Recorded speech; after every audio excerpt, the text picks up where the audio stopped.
Ok, muchachos, buenos, bienvenidos a este repaso de ecografía del primer trimestre. Vamos a entender que con la ecografía del primer trimestre lo que queremos es tres aspectos básicos que son: primero, hacer el diagnóstico ecográfico de embarazo a través del ultrasonido y verificar si realmente es viable ese embarazo, es decir, que haya un embrión con actividad cardíaca presente. Lo segundo que vamos a lograr con esta ecografía es evaluar la anatomía fetal y hacer algunas mediciones básicas, y finalmente hacer el cribado de las aneuploides.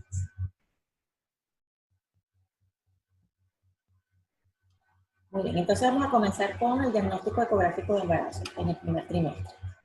La primera imagen que vamos a observar, si recuerdan bien, en el ultrasonido del primer trimestre, es el saco gestacional. El saco gestacional es una imagen anecoica, redondeada o en algunos casos ovalada, que se va a ubicar en la parte central del endometrio, que en este caso, como es un endometrio grávido, se va a denominar decidual y que se caracteriza por ser un engrosamiento en ese endometrio alrededor de ese saco gestacional. Ese saco gestacional aparece por vía transvaginal, recuerden, a las 5 semanas. Puede ser que se observe 4 semanas y media, antes de las 5 semanas, pero vamos a quedarnos con que debe aparecer a las 5 semanas del embarazo. Y cuando aparece, se puede hacer la primera medida, que es el diámetro medio del saco. El diámetro medio del saco es el promedio del diámetro anteroposterior, longitudinal y transverso de ese saco. Esa medida del diámetro medio del saco, ustedes van a conseguir que existen algunas tablas que les pueden asignar una edad gestacional. Sin embargo, esa edad gestacional no es muy confiable. Una vez que aparece el embrión, ya no se utiliza para determinar la edad gestacional. Pero sí es bueno tener esta medida, por lo menos alguno de sus diámetros, para poder ir evaluando cómo va la correlación del tamaño de ese saco con la aparición de los otros elementos dentro del saco que vamos a ver más adelante. ¿Okay? El primer elemento embrionario que va a aparecer dentro de ese saco gestacional es el saco vitelino, que lo pueden conseguir en algunas literaturas como saco de Jolt o vesícula vitelina o vesícula onfalomesenteria. Ese saco vitelino es un anillo redondeado que se encuentra dentro del saco gestacional, es ecogénico, empieza a observarse cuando ya mide aproximadamente 4 milímetros. Y la primera vez que se puede detectar por ecografía transvaginal es a las 5 semanas y media, cuando el promedio de ese saco es de 8 milímetros. Es decir, que debemos tener al menos uno de los diámetros de ese saco mayor a 10 milímetros para que pueda observarse el saco vitelino. Después de la aparición del saco vitelino, entonces aparece el embrión. El embrión se observa generalmente cuando mide entre 1 y 4 milímetros de longitud, y esto ocurre cuando tiene 6 semanas. Y aparece como una imagen ecogénica alargada que empieza a formarse adyacente a ese saco vitelino. Es decir, que pegadito a ese saco vitelino, como vemos en la imagen, vamos a observar el embrión. Generalmente en la parte interna de esa masa ecogénica vamos a observar un movimiento tipo aleteo que corresponde con el latido cardíaco. Entonces, ese embrión, a medida que va avanzando la gestación, va a ir aumentando de tamaño en relación con esa vesícula vitelina y en relación con el saco gestacional, y va a ir adquiriendo una forma cada vez más humana. Fíjense que al comienzo, cuando tenemos apenas 6 semanas, es simplemente una masa ovalada, pero luego se va estirando un poco más y se puede ir diferenciando el polo caudal del polo cefálico, e inclusive, luego que diferenciamos la cabeza del tronco, podemos ir diferenciando las extremidades. Esto ocurre generalmente después de las 8 o 9 semanas. A las 8 semanas ya este embrión debería medir 16 milímetros. Estas son imágenes de algunos embriones. Como vemos en la parte izquierda, tenemos un embrión con su polo cefálico, su polo caudal. Y en este caso, que ya está un poco más grande, podemos observar mejor cuál es el polo cefálico, que va a estar caracterizado por la presencia de estas vesículas, que son las vesículas encefálicas. Y podemos distinguir bien cuál es el polo caudal e inclusive el esbozo de las extremidades. ¿Okay? Entonces es diferente este embrión, que tiene aproximadamente 6-7 semanas, a este que ya debe estar cercano a las 10 semanas. ¿Cuándo aparece el latido cardíaco? Si nosotros estamos haciendo una exploración por vía transvaginal, que es lo que se recomienda durante el primer trimestre, ya cuando aparece el embrión, que tiene de 1 a 4 milímetros, deberíamos estar observando la actividad cardíaca. Sin embargo, podemos tomar como punto de aporte que ese embrión tenga al menos 5 milímetros. ¿Okay? Ahora bien, la frecuencia cardíaca de ese embrión en las primeras semanas va a ser diferente y va a ir cambiando. Generalmente alrededor de las 6 semanas tiene una frecuencia de 100 a 115 y esto es completamente normal. Esa frecuencia va a ir aumentando progresivamente hasta llegar a 180, que es el pico máximo alrededor de las 9 semanas, y después de las 9 semanas se mantiene entre 120 y 160, que es la frecuencia que va a mantener ese feto en lo que resta del embarazo. Entonces, vamos a hacer un primer resumen de los hallazgos que vamos a tener en el primer trimestre, en relación a lo que vamos a encontrar en el aspecto embriológico y lo que vamos a encontrar en la ecografía.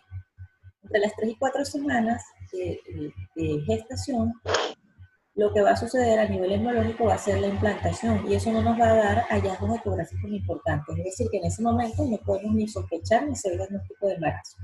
Lo único que podemos observar es un engrosamiento desigual, como les expliqué en la primera lámina. Sin embargo, ese engrosamiento desigual puede confundirse perfectamente con un endometrio en fase secretora tardía que corresponde a la fase final del ciclo. Entonces no tenemos ningún diagnóstico hasta ese momento. A las 4 o 5 semanas de edad menstrual es cuando vamos a observar el saco gestacional por ecografía transvaginal y esto debería corresponderse ya con una prueba de embarazo positivo, con una beta-HCG mayor de 1500 a 2000 unidades por mililitro. Lo que sigue, entre las 5 y las 6 semanas, es la aparición del saco vitelino, que se hace visible por ecografía transvaginal cuando tenemos al menos uno de los diámetros de ese saco mayor de 10 milímetros. Después aparece el embrión entre las 5 y las 6 semanas también, generalmente unos 3 a 4 días posterior a la aparición del saco vitelino, y debe ser visible cuando el diámetro del saco es mayor de 18 milímetros. Finalmente, la actividad cardíaca debe observarse siempre cuando tenemos un embrión con una longitud mayor de 5 milímetros y esto ocurre generalmente en 6 semanas. Esta es entonces la secuencia de eventos que tenemos que tener presente cuando hagamos la evaluación del ultrasonido en el primer trimestre. Y con esto nos vamos a guiar en el caso de que exista algún tipo de complicación en este etapa. ¿Okay? Muy bien, vamos a hacer entonces un ejercicio. Aquí pueden activar sus audios y me van a ir comentando qué vemos entonces en esta primera imagen.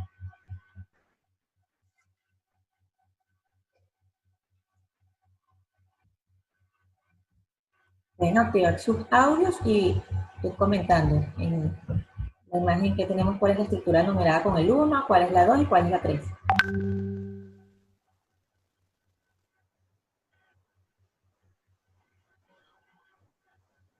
El 1, el saco gestacional. El 2, el 1 sería el saco gestacional. Muy bien. El número 2 sería el saco vitelino. Okay. Y el 3 el embrión. Ok, perfecto. Tenemos entonces que el saco gestacional, que recordemos que es anecoico porque su contenido es básicamente un fluido. La vesícula vitelina, que es un anillo ecogénico, y pegadita a esa vesícula vitelina está el embrión. Sin medir ese embrión, más o menos cuánta edad gestacional tendríamos solamente viendo esa foto.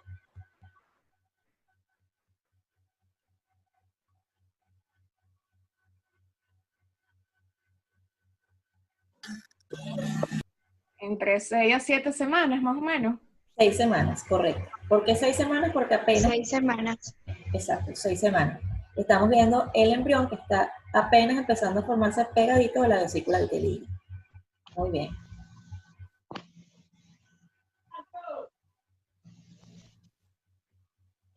Vamos con el siguiente ejercicio. Aquí igualmente vamos a tratar de identificar estas estructuras.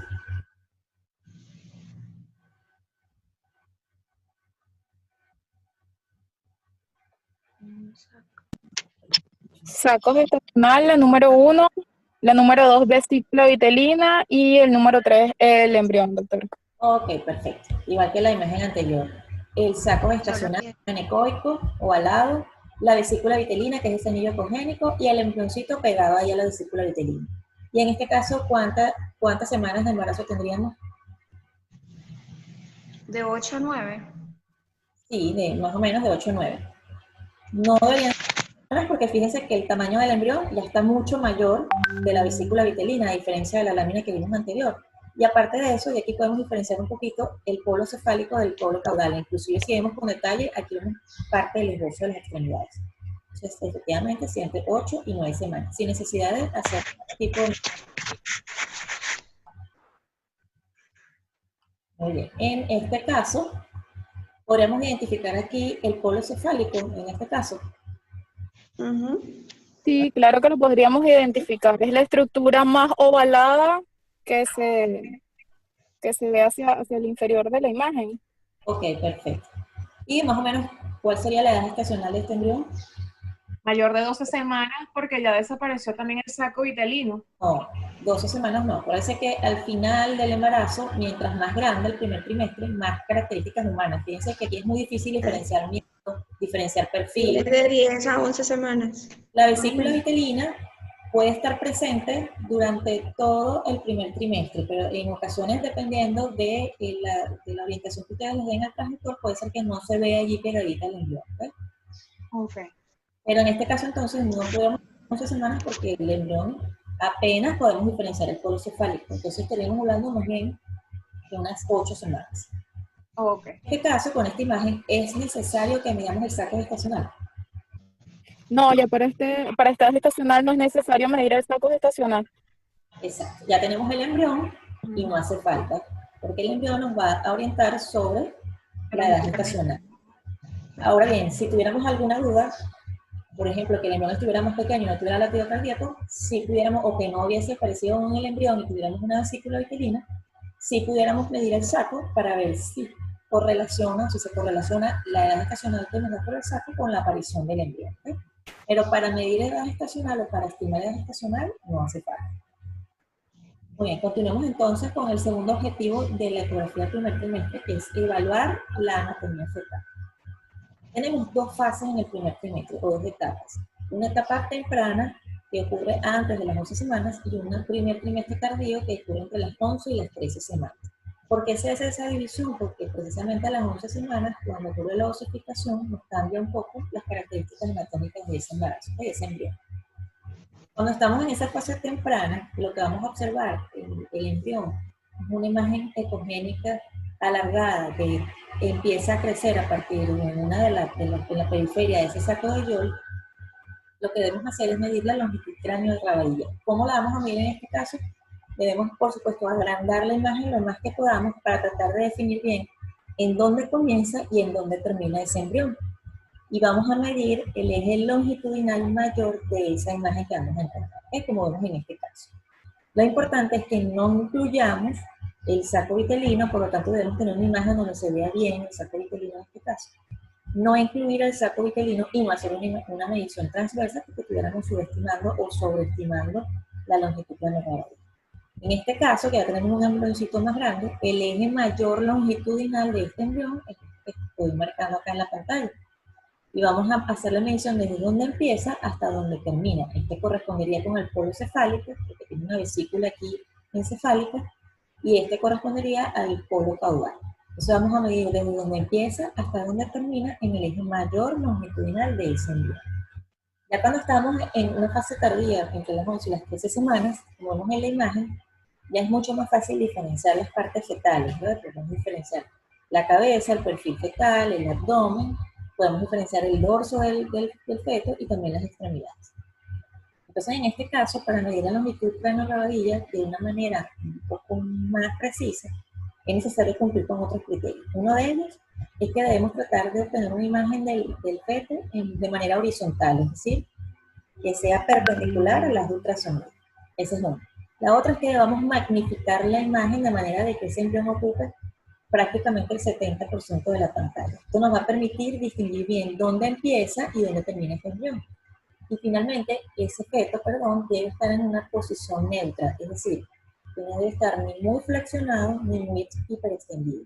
Y eso lo vamos a verificar por la posición que tiene el cuello.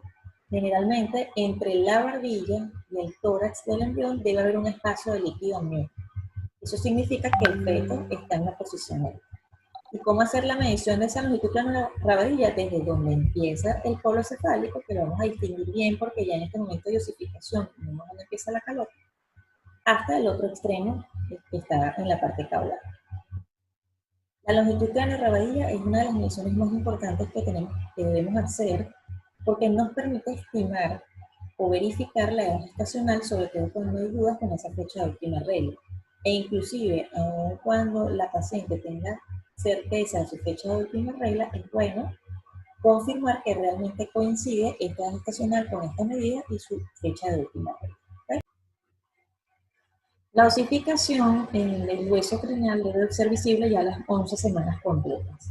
Entonces, en este momento podemos evaluar el cráneo en su totalidad en un corte transverso de la cabeza fetal, donde podemos observar la continuidad de ese hueso en todo el perímetro, y además podemos observar otras estructuras importantes, como la línea media, que nos va a dividir a este polo craneal en dos hemisferios que deben ser lo más simétricos posibles, y en su interior vamos a observar los ventrículos laterales a cada lado de la línea media, que van a estar ocupados en su totalidad por los plexos coroides.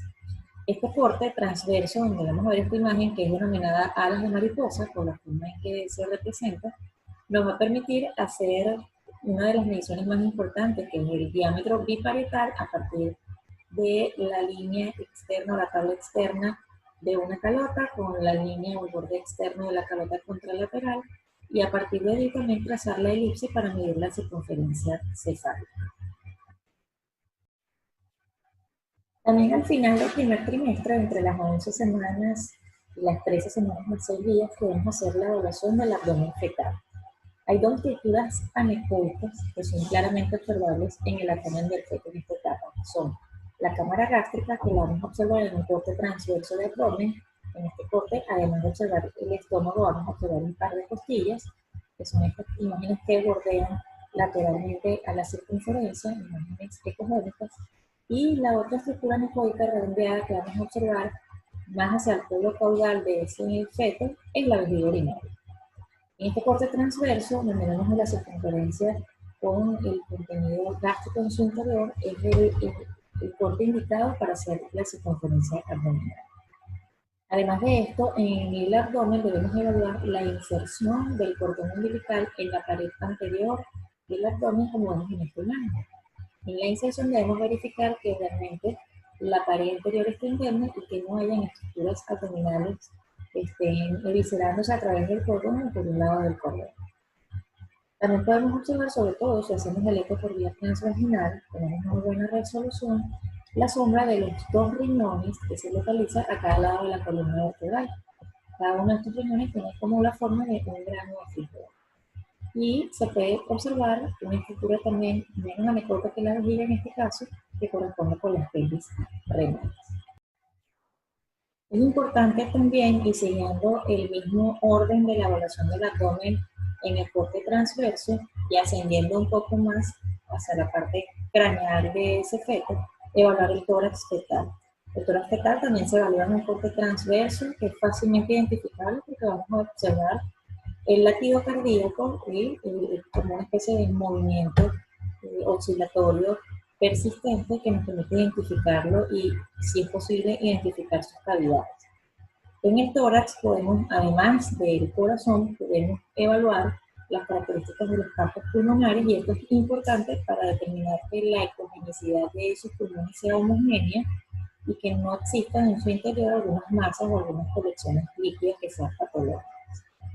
Si hacemos una secuencia de corte transverso del abdomen y luego del tórax, podemos comparar la ubicación de la punta del corazón en el lado izquierdo, al igual que la cámara gástrica, para verificar así el situs visceral. Finalmente debemos ver el número y la apariencia de las extremidades. Y allí vamos a aprovechar de hacer la medición de la longitud del feto. ¿Cómo vamos a evaluar las extremidades mientras el feto está en movimiento? Lo importante es tratar de identificar que estén las extremidades completas, en los dos miembros superiores, los dos miembros inferiores, y que cada una de esas extremidades tenga los segmentos completos, el segmento proximal, medio y distal. La medición del fémur generalmente se recomienda que cuando hagamos medición de huesos largos lo hagamos perpendicular a nuestro eje ultrasonido, ¿verdad? Que está un poco inclinado. Realmente en el primer trimestre es poco complicado poder lograr este corte de esta manera, así que no importa si podemos lograr el corte lo más horizontal posible, siempre y cuando hagamos un aumento adecuado de la imagen y podamos identificar dónde empieza y dónde termina ese hueso para poder hacer la medición correcta. También es importante evaluar las estructuras extraembrionarias. Recordemos que ese embrión y ese feto están inmersos dentro de la bolsa amniótica. Y esa bolsa amniótica en las primeras semanas de gestación se puede observar. Esto es un hallazgo completamente normal. Lo vamos a identificar porque está redondeado y porque contiene el embrión. Es muy importante para no confundirnos con que el espacio que existe entre el corion y el amnion vaya a ser un espacio de hemorragia o de desprendimiento corial. No, es perfectamente normal observar la membrana amniótica generalmente hasta las 11 semanas, que ya después de las 11 semanas empieza a aumentar la cavidad y empieza a adosarse en las membranas y ya no puede identificarse, ¿pues? Y la otra estructura importante de observar es el trofoblasto, que es lo que va a conformar más adelante lo que va a ser la placenta. El trofoblasto es una estructura que vamos a observar un poco más ecogénica por detrás del saco gestacional y en relación al útero. Y detrás de ese trofoblasto sí es importante observar que no existen imágenes anecoicas que puedan ser sugestivas de hematomas o de desprendimientos coriales. Este es un poco el resumen de lo que debería ser la exploración anatómica entre las 11 y las 13 semanas y 6 días, es decir, al final del primer trimestre. ¿Okay? Lo que debemos evaluar básicamente es la integridad en la cabeza, la línea media, los ventrículos laterales, la evaluación del tórax, el abdomen y las extremidades. ¿Okay? Vamos entonces a hacer un ejercicio ahora con estas imágenes. Vamos a ver qué estamos observando en esta imagen. Uno polocefálico. Ajá. Muy bien, un policefálico. Muy bien, el número 2, ¿a qué corresponde? Y este sería... El dorso del embrión. Y este sería entonces la cara anterior. Y el número 3, ¿qué estaremos señalando ahí en el número 3? Las extremidades. No. No. Estamos en, fíjense que es una estructura que emerge desde la cara anterior o la cara... Muy bien, la herniación fisiológica del intestino. Entonces, porque obviamente no corresponde a un cordón umbilical porque lo estamos viendo grueso, ¿verdad? Si estamos viendo esta imagen con un embrión de este tamañito, ya sabemos que este embrión tiene aproximadamente 9-10 semanas, es normal que aún veamos la herniación fisiológica del intestino. Este embrioncito tiene aproximadamente 9-10 semanas. Entonces vamos a verificar el polo cefálico, el polo caudal, que es la herniación fisiológica. Muy bien, vamos a identificar estas estructuras en este feto. El 1 sería el polo cefálico. Muy bien. Dos extremidades. Bien. Y 3. Translucencia nucal. Translucencia local. Exacto, es la translucencia nucal, pero vamos a decir que es el dorso del bebé, ¿ok? La parte dorsal del bebé. Y efectivamente es la translucencia nucal. Fíjense que este feto ya está un poquito más grande y ya lo podemos identificar mejor, ¿verdad? Vemos cuál es la frente, cuál es el perfil, viendo el hueso nasal, el hueso de la mandíbula, el hueso maxilar, la superficie ventral, la pared anterior del abdomen, vemos el polo caudal y lo que sería parte de las extremidades, ¿ok? ¿Cuánta edad gestacional tendría este embarazo? Viendo De simplemente... 14 a 15. No, 14 estaríamos en el segundo trimestre. Estamos exactamente al final del primer trimestre. Estaríamos hablando de unas 13 semanas. 12 a 13 semanas.